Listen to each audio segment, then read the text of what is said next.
Mangwanani Mwalelepo Vukenjani Tekpas Vanabe Africa. Welcome to the very first Africa Good Morning of 2022. We certainly hope that this will be the best year yet for each and every one of our viewers.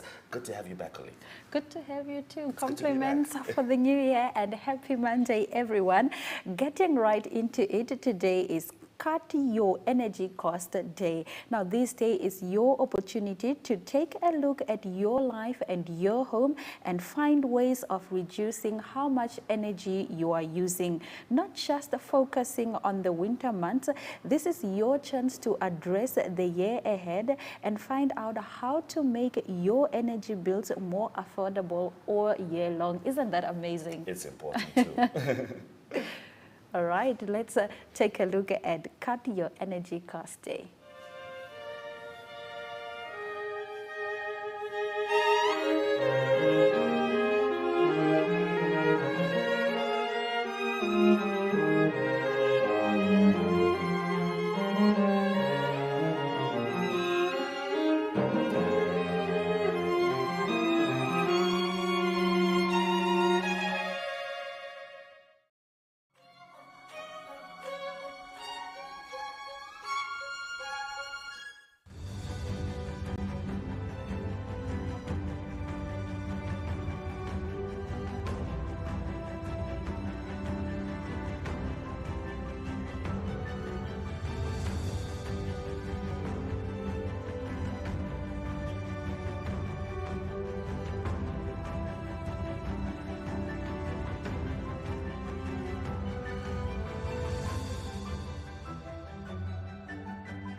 Welcome back to Africa Good Morning, and here are the top stories that are making headlines today. About 200 people dead in attacks in northern West Nigeria, says residents. An estimated 200 people or more have been killed in villages in the northwest Nigerian state of Zamfara during deadly reprisal attacks by armed bandits following military airstrikes on their hideouts this week. Residents said on Saturday. Umaru Makeri, a resident who lost his wife and 3 children during the attack, said around 150 people had been buried, including several vigilantes who were killed. Residents said the total death toll was at least 200. The military said it had conducted airstrikes in the early hours of Monday on targets in the Gusami forest and West Samare village in Zamfara state, killing more than 100 bandits, including their leaders, following intelligence reports. There have been a series of attacks in northern West Nigeria, which has seen a sharp rise in mass abductions and over violent crimes since late 2020 as the government struggles to maintain law and order. Airstrike kills 3 in Eritrean refugee camp in Ethiopia. An airstrike hit a refugee camp in northern Ethiopia's Tigray region. 3 Eritrean refugees, 2 of them children, were killed. The United Nations High Commission for Refugees head Filippo Grandi said in a statement, adding that 4 other refugees were injured. The United Nations did not specify who carried out the strike, but only the Ethiopian government has air power in the area. Government spokesperson Legesse Tulu and military spokesperson Getnet Adane did not immediately respond to requests for comment. The government has previously denied targeting civilians. At least 146 people have been killed and 213 injured in airstrikes in Tigray since October, according to a document prepared by aid agencies and shared with Reuters.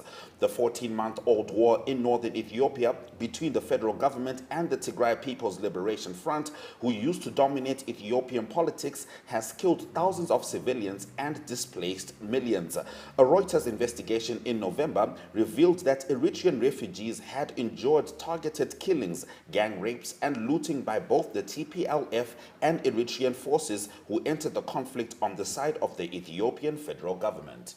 Ethiopia frees opposition leaders from prison, announces political dialogue. Ethiopia has freed several opposition leaders from the prison, the state broadcaster reported on Friday, as the government said it would begin dialogue with political opponents after 14th month of war when thousands of people have been arrested.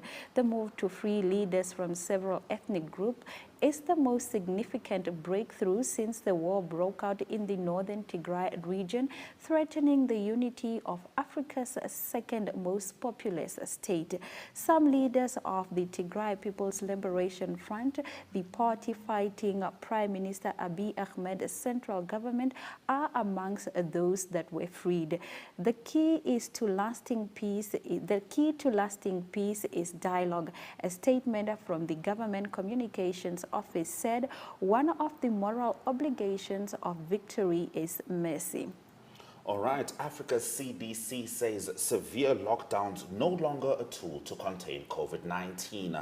Africa's top public health official, John Kenkasong, director of the Africa Center for Disease Control and Prevention, said on Thursday that severe lockdowns were no longer the best way to contain COVID-19, praising South Africa for adopting that approach when responding to its latest infection wave driven by the Omicron variant. The period where we are using severe lockdowns as a tool is over. We should actually be looking at how we use public health and social measures more carefully and in a balanced way as the vaccination increases. He added that he feared that COVID-19 could become endemic on the continent given the slow pace of vaccination, a prospect many global scientists already talk of as a given. Unless by the end of this year, the continent actually scales up its vaccination to above 70% or 80%, my worry is that we might be into a scenario where COVID becomes endemic, he added. Experts believe COVID-19 cannot be eliminated and will likely become endemic, meaning it will always be present in the population to some degree, such as the flu or chickenpox. In our next story, over 190 million COVID vaccinations have been administered across the African continent. On the 8th of January 2022, confirmed cases of COVID-19 from 55 African countries reach over 10 million, while over 196.6 million vaccinations have been administered across the continent. Reported deaths in Africa reach over 230,000 and 8.7 million people have recovered. South Africa has the most reported cases of over 3.5 million and 92.2 thousand people died. Other most affected countries are Morocco, Tunisia, Ethiopia, Libya, Egypt, and Kenya. Now, these numbers are compiled by the Center for System Science and Engineering at Johns Hopkins University using statistics from the World Health Organization and other international institutions, as well as national and regional public health departments. Now in our next story, Cameroon deploys military to troubled regions for Africa Football Championship. Cameroon has deployed troops and armored cars to towns that will be hosting matches of the Africa Football Cup of Nations tournament in its troubled southwest region. Cameroon is hosting the continent's top soccer tournament beginning Sunday, but the region's Anglophone separatists have threatened to disrupt the games. Residents of Cameroon's southwest region towns of Buea and Limbe say in the past 2 weeks, there has been a noticeable increase in troops and military trucks on the streets.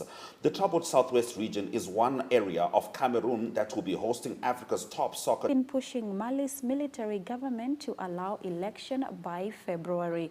Last week, the grouping sent a mediator, former Nigerian President Goodluck Jonathan, to deliver a message ahead of a summit on Mali, which experienced a coup last May.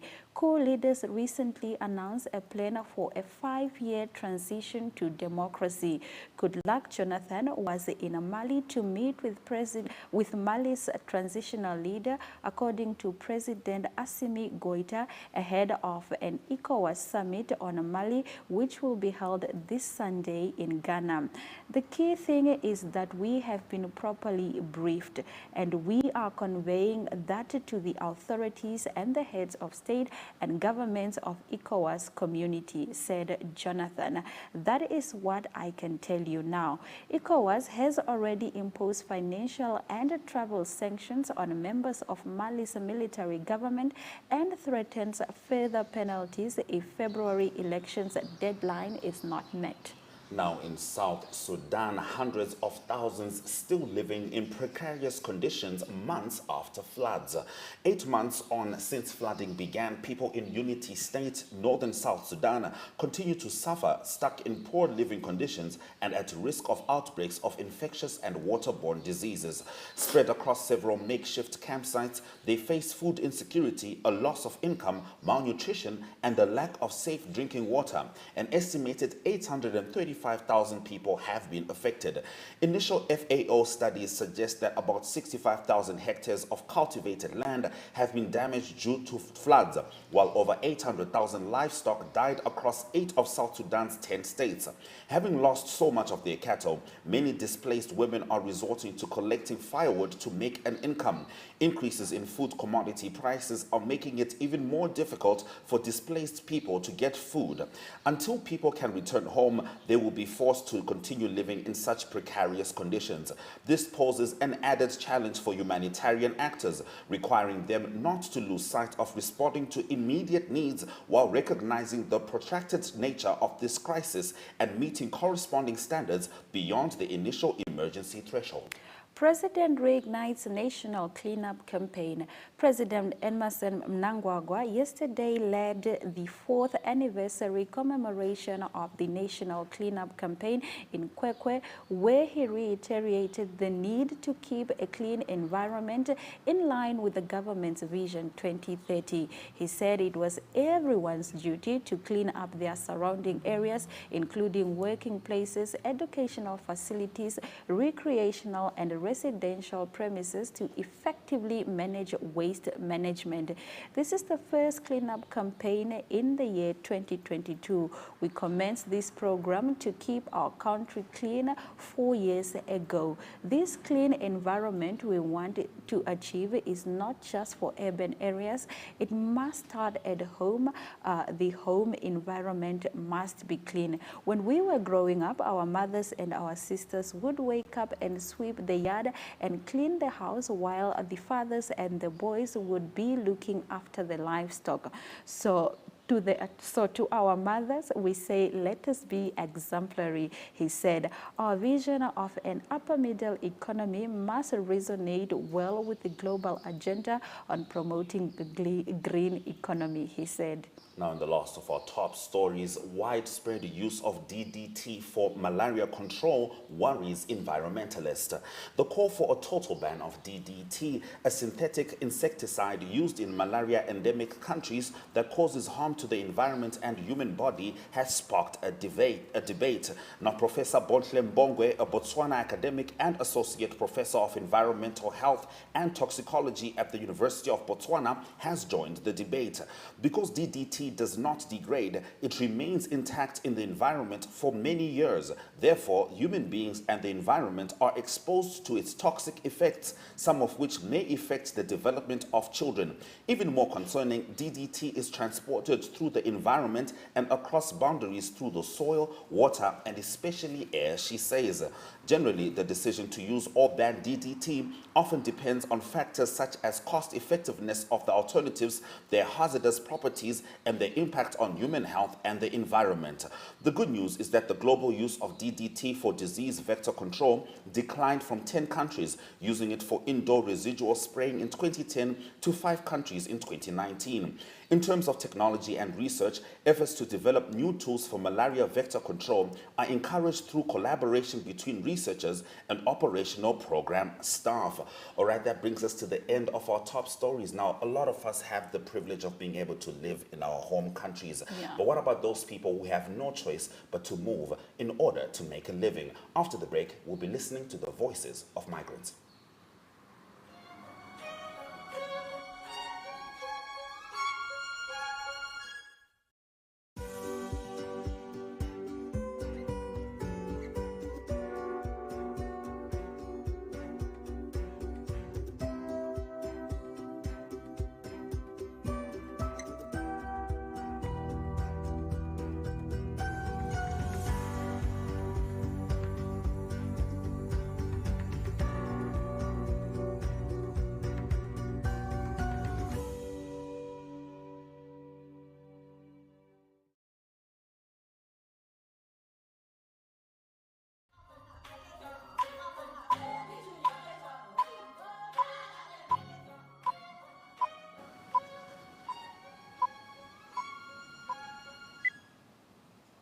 Welcome back, and as promised, here are the voices of migrants.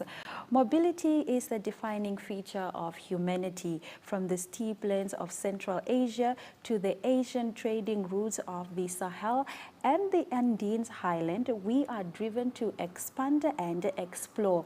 People leave their ancestral homes to work, to learn, and seek a better future. And here is more on that.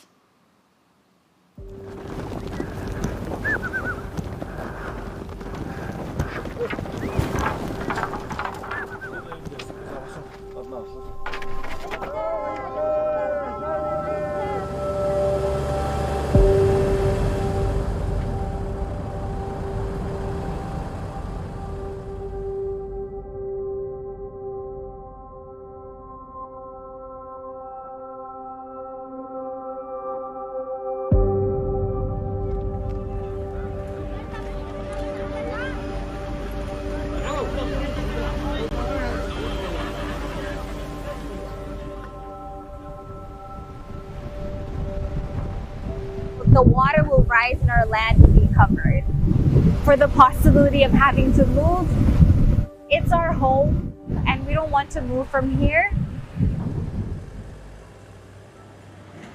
Isso de Covid-19 ou Covid-19 está a afetar não só a mim e todo mundo em geral, porque muitas coisas pararam. Ele inicialmente falou de 21 dias para o lockdown, mas 21 dias foram aumentando. Ficar em casa, não sei, mais de 4 meses foi um desafio. Ficar em casa sem saber se quando regressamos para a África do Sul, isso foi um grande desafio.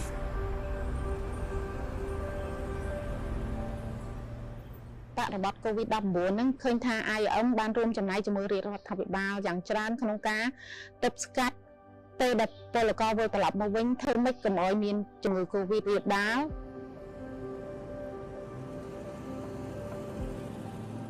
Je suis rentrée en contact avec l'OIM parce que je veux entreprendre, je veux devenir un entrepreneur, apprendre des métiers, savoir faire quelque chose. Au début, nous avons fait des cours théorie et après, on est rentré dans les cours pratiques.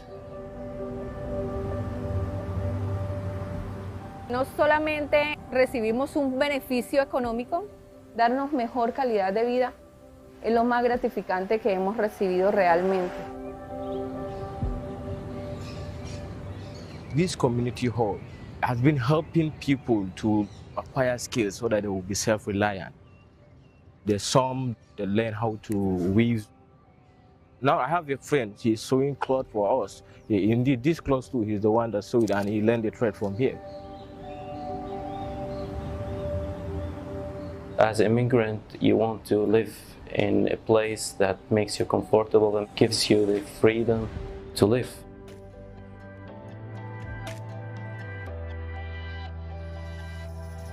Since its establishment, IOM has evolved into the leading international organization dedicated to promoting safe, orderly, and regular migration, assisting those most vulnerable, and harnessing the potential of human mobility.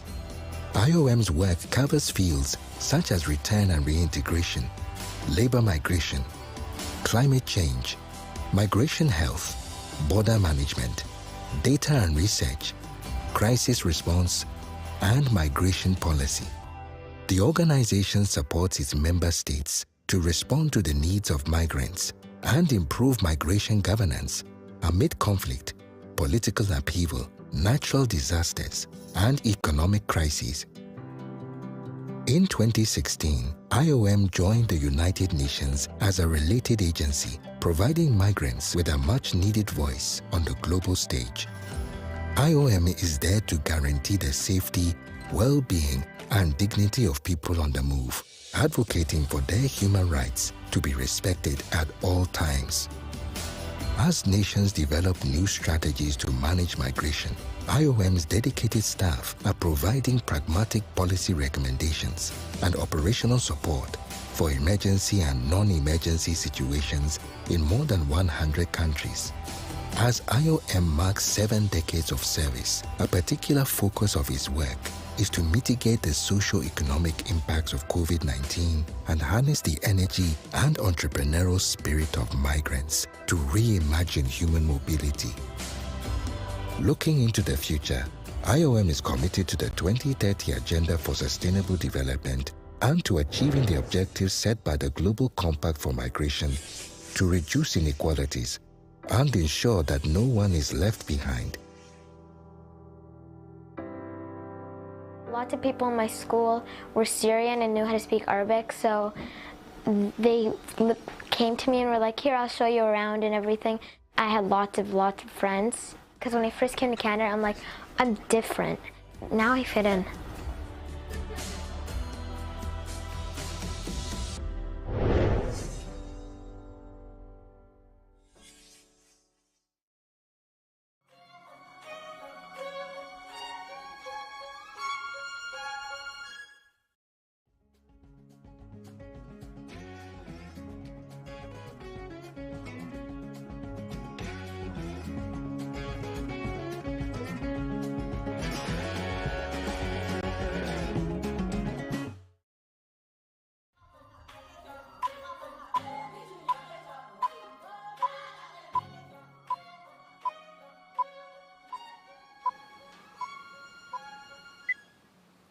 Now, Africa Good Morning prides itself as being your reliable source for decentralized African news. So for the first time this year, let's cross over to Zambia and have a chat with Mr. Mike Sichula so we can find out what's going on over there. Good morning, Mike. Compliments of the new season. Africa Good Morning. Compliments of the season to you too. Wonderful. Now, we start off with some good news as a young Zambian has been named as the winner of the 2021 African Youth of the Year Award. As Anna would say, halala. Halala. Tell us about it, Mike. Okay, yes. Lakson Chivale has been named the 2021 African Youth of the Year. And he was joined with a South African nation, also Sando Mapegwe, who also was named as 2021 African Youth of the Year. They both emerged as top winners alongside top other African and organizations in the 18th editions of the Continental Scheme, created to celebrate young people creating change in their local communities through various actions and initiatives.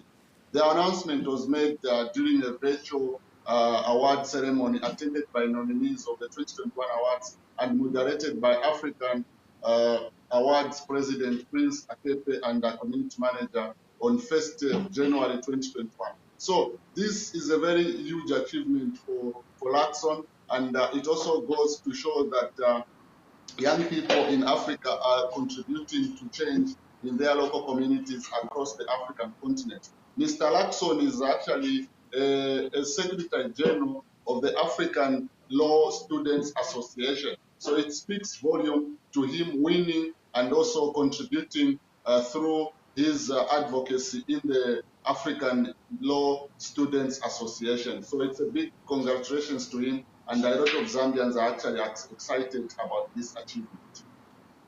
All right, moving on to sad news, we understand that there are over 27,000 coronavirus infected persons under community management since the discovery of the Omicron variant. Please elaborate. Yes, the situation actually is a bit scary in the sense that a number of people have now, most of the people have now gotten infected with coronavirus. And like you have rightly said, over 27,000 people are actually under community management. But the problem which is there is that there is lack of monitoring and to ensure that these people who are under home management do not spread the virus to other people. This is the challenge that health authorities have actually been battling it out to make sure that the situation is contained. And the other issue is that because of the situation of the coronavirus in Zambia, schools that were supposed to open today, the 10th, have actually been pushed forward to 24th January 2022 so that schools can prepare adequately. And one of the features that the Ministry of Health is doing is that they want to make schools as vaccination centers, because as you may be aware, Zambia is started vaccinating children from 12 to 18 years and above, so that more people can be vaccinated against the virus. So this is how the situation is here in Zambia. All right, now in some tragic news, at least 2 people died on Saturday when a church building collapsed in northern Zambia. Could you tell us about that? Yes, people may be asking, why am I reporting about the church which collapsed in in Kasama district of Northern Province? Why I'm reporting about this is that the Seventh-day Adventist is undergoing a situation where they are recording more cases of disaster. That's the church in Northern Province, which occurred on Saturday when the congregants were in church, but heavy downpour, which was coupled with a storm in the area, damaging the foundation of the church, resulting in the walls falling inside and killing at least 2 people, and many others have been left injured. Now, the issue is that on first January, 6 SDA youths had gone for a youth conference in Lake Kariba in Siabonga district. Then they were in a group of others, but 6 of those youths, they actually drowned in Kariba. So you can imagine the church is moving from one disaster to another disaster. So this is why this case is being reported, because there has been another case where 6 youths who went for a youth meeting drowned in the Kariba, and people are questioning, why are these things happening in the church? Is this just a natural occurrence, or there could be something that has to be done? Like for the church, you can see there that the building materials have been of great quality. So this is something that the church is going through, and their management are trying to look into it. All right, now in your final story, which is sports, even though Zambia is missing at the 2021 Africa Cup of Nations in Cameroon, there are other few Zambians like Jenny Sikwaze that are carrying the Zambian flag high. Please tell us about Jenny rather. Yes, this is quite interesting because Zambia has missed from 3 consecutive Africa Cup of Nations since winning the tournament in 2012. And that is the time Zambia won the tournament in 2012. In the 2013 edition, since then, up to date, Zambia has not qualified to the Africa Cup of Nations, a situation that has been blamed on the Football Association of Zambia administration.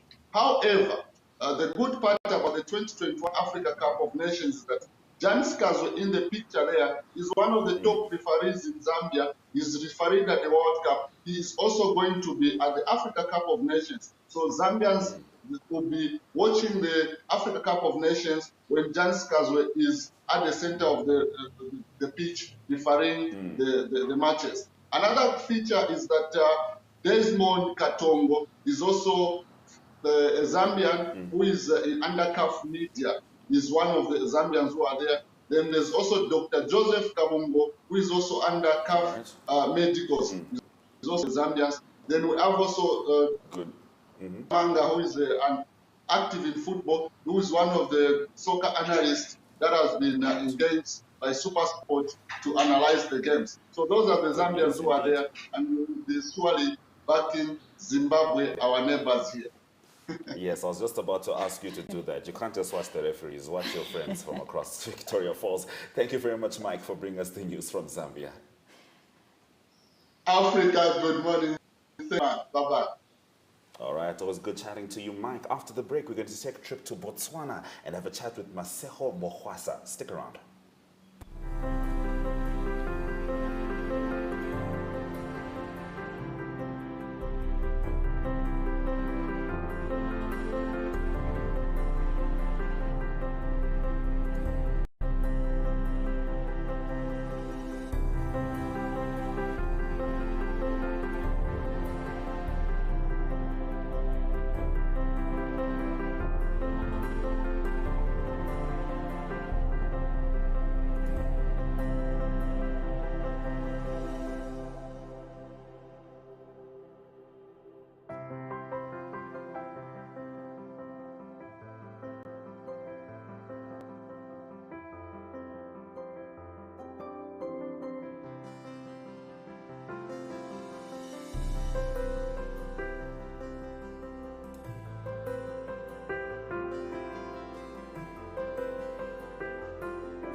Happy Monday and thank you very much for joining us on the first ever edition of Africa Good Morning this year.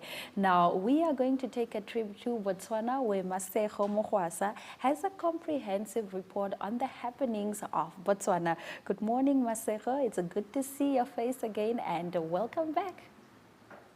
Africa, good morning and happy new to you, Aina and Ashwin in studio. All right, we understand that the President Masisi has tested positive for COVID-19. However, the Vice President will be taking over. Please tell us more about this. Officials in Botswana this past Monday announced President Mokgweetsi Masisi is isolating at his official residence after testing positive for the coronavirus. Botswana government spokesperson John Dipuwe said Masisi received the results after routine testing. In Masisi's absence, as you mentioned, Vice President Samba Tsogwane will act as president. Members of the public have been assured that His Excellency the President does not have any symptoms and will continue to receive close medical monitoring by his doctor. This is the first time Masisi has tested positive, although he has gone into self-isolation as a precaution on several occasions. So our president is safe. How our vice president will be acting as president while he heals up. Oh, no sleep for slumber. Now, in your next story, Parliament set for an emergency meeting on the 24th of January. Could you please expand on that? Yes, the Speaker of National Assembly has an emergency meeting for all its members to convene in 2 weeks. Now, this is an emergency meeting because it is not a regular meeting that is scheduled in our calendar. However, members of parliament have been notified on the date of the meeting. However, the details of what the meeting could be about have not been shared. This leaving the public leaders on edge, considering the soaring numbers of the COVID-19 cases, which could lead to another state of emergency debate, which debilitated the economy over a couple of months. It is said that this meeting will last up to 10 weeks, meaning that the dates will include the budget speech on the 8th of April. Members of Parliament have been advised to forward all motions, questions, policies, and practices beforehand to facilitate timeous planning for this meeting. All right, in your final story, Botswana biker Ross Branch taps out of Dakar rally due to an injury. Please tell us more. Yes, our very celebrated biker, Botswana biker Ross Branch, has exited the Dakar rally after he fell off his bike on Friday after just 2 kilometers from on the day 6. He survived the incident with minor injuries and suffered bruising on his right-hand side. After seeking medical attention, the biker, however, unfortunately made the decision to retire from the race on stage 6 of the rally. He had a difficult start to this year's rally on the first 2 days, as having navigation problems saw him finishing outside of the top 20 in overall standings. He tried to come back on stage 3 with an 11th spot finish on the day as he moved closer to placing higher on the rally standings. Um, Branch's performance in stage 5 was a glimmer of hope as he just missed his second career Dakar rally stage win by 5 minutes while he was just 2 places off his targeted top 5 finish. Unfortunately, we do not have any representation left at the Dakar rally, but we do hope for speedy recovery for Ross Branch. Indeed. Thank you very much for bringing us the first batch of news from Botswana, Masejo, and we certainly look forward to having a good year with you. Happy New Year to everyone watching. It's nice to be back. Good to have you back. This is still Africa Good Morning. We'll take a short break and we'll be back with your economic news stories.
Thank you for staying with Africa Good Morning. Let's dive straight into your economic news stories. South African Rand gains as mixed U.S. jobs report dents dollar. The South African Rand advanced further on Friday, taking its week's gains to more than 2% against the dollar as the greenback dipped on a mixed U.S. jobs report.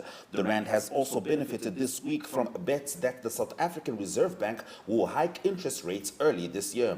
The Rand traded at 15.6250 against the dollar, around 0.7% stronger than its previous close. U.S. non-farm payrolls rose by 199,000 last month, well short of the 400,000 estimate, but analysts noted underlying data in the report appeared sturdier, with the unemployment rate falling to 3.9% against expectations of 4.1%, while earnings rose by 0.6%.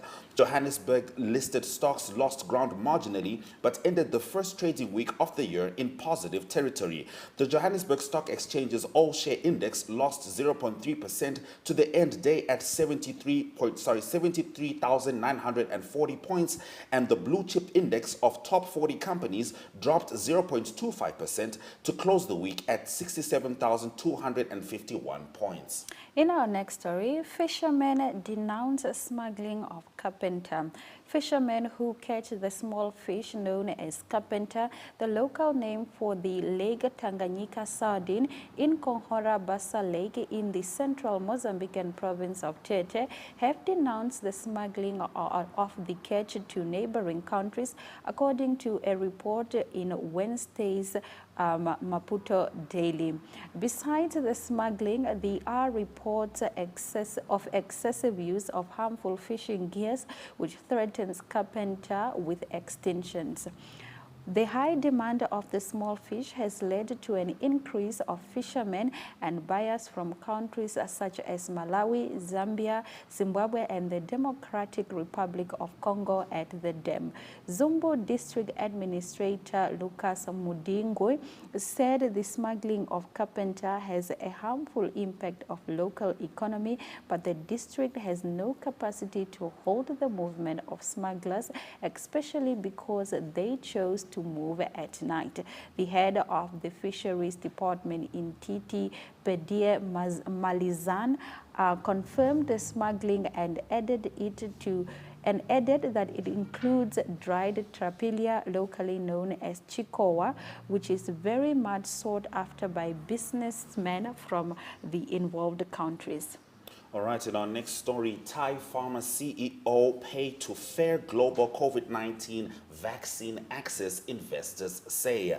A group of institutional investors representing $3.5 trillion in assets under management on Thursday called on pharmaceutical companies to link their executives' pay to making COVID-19 vaccines available from around the globe. The 65 participating asset managers, pension funds, and insurance companies signed a letter viewed by Reuters dated 4 January that was sent to the boards of Pfizer, Johnson & Johnson, Moderna, and AstraZeneca. The letter asked them to adopt a WHO roadmap for achieving equitable vaccine access and tying it to management pay in a meaningful, material, measurable, and transparent way. Peter Singer, special advisor to the Secretary General of the WHO, said the investor initiative was extremely welcome. The current unequal vaccine distribution represents not only a complete moral failure for the world, but also a very significant economic failure and a significant drag on the world economy, he said. All right, that brings us to the end of our economic news stories. Next up, let's have a look at our economic indicators.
Now, the African Cup of Nations started yesterday with Cameroon playing against Burkina Faso. And of course, today I'll be personally invested as Zimbabwe takes on Senegal. To give us this story and more is for the first time this year, Ari Hohad. Good morning, Ari. Do take it away.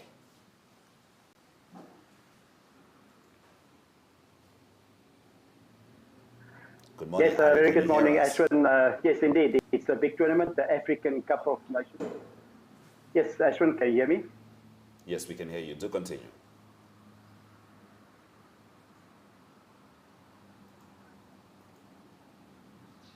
Yes, morning. The African Cup of Nations is the big news. That's correct.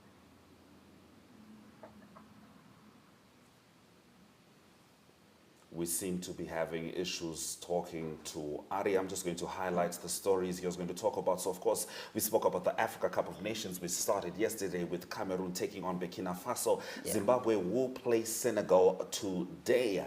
And this next story would have been in the tennis world, as world number one Novak Djokovic will today attend a court hearing in Australia to determine if he can enter Australia for the Australian Open despite not being vaccinated. And in athletics news, very, very exciting news. Namibian star athlete Christine Mboma was crowned BBC African Sports Personality of the Year. Ari, are you back? Ari, are you there? This morning, Ashwin, hear me now? Yes, I'm here. I can hear you. Good morning, everyone. All right. If you can, as quickly as possible, do go through your stories.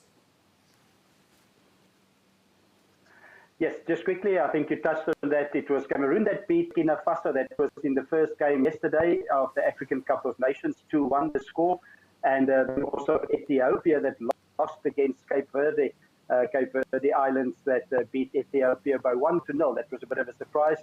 And that's the two games today. You mentioned Zimbabwe playing Senegal today. That is 2 p.m. Southern African time. Sorry about that, Ari. We seem to be having problems maintaining a connection with you. Yeah. It's truly unfortunate considering it's the first show, but we know you'll be back this year to give us that update. So let's just go through the final highlights. Like I was saying in athletics news, Christine Mboma has been crowned BBC African Sports Personality of the Year. She truly has led the way as a Namibian queen of athletics. Now in cricket, the fourth Ashes test between Australia and England ended in a draw, and South Africa play India in the third test in Cape Town from tomorrow. And the last story Ari had for us was golf. The Century Tournament of Champions is being played in Hawaii with Cameron Smith and John Ram, the leaders after 3 rounds. All right, those have been your sports news updates. Stick around and we'll have your highlights after the break.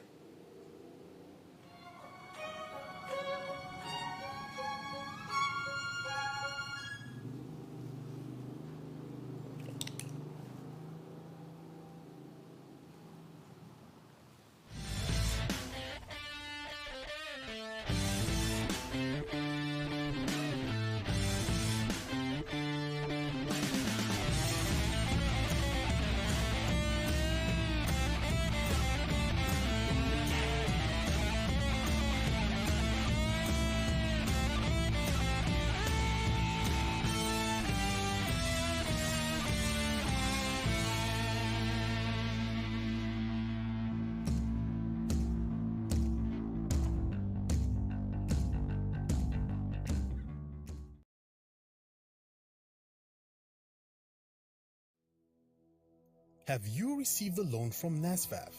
NASFAF loan is the same as any other loan. It must be paid and settled. NASFAF has a set of guidelines on how you can repay your loan and become debt-free.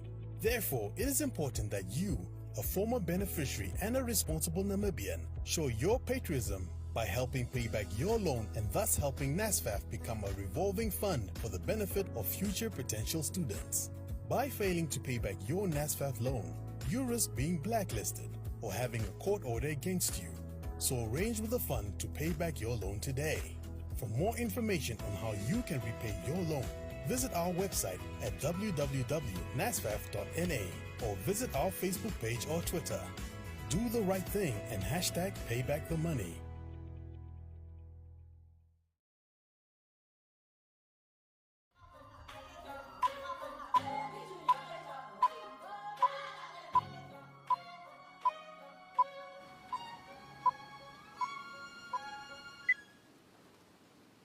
Every weekday throughout the year, Africa Good Morning streams live from 7 a.m., bringing you all the news happening in the African continent and beyond. Now, if you perhaps missed our top stories at the top of the hour, or if you need a recap, worry not, here are some of the headlines. About 200 dead in attacks in northwest Nigeria, residents say. Airstrike kills 3 in Eritrean refugee camp in Ethiopia. Ethiopia frees opposition leaders from prison, announces political dialogue. Africa CDC says severe lockdowns no longer tool to contain COVID-19. South African rand gains as mixed US jobs report dense dollar. And in sports, the Africa Cup of Nations started yesterday with Cameroon taking on Burkina Faso. Those have been our stories. We thank you very much for joining us on the first edition of 2022 for Africa Good Morning. We also welcome your remarks regarding our show. You can email them to us. Our email is agm_2centsworth@nmh.com.na. Alternatively, you can post your comments on Twitter and Facebook. Our DMs are always open, and it's always a pleasure to hear from you. Now, our show still repeats from 8:30 to 9:30, and that's on One Up 2. And on that note, please get vaccinated, wear your mask, avoid unnecessary public gatherings. We are still in the middle of a pandemic. Stay safe, stay well. Siraja Kanaka.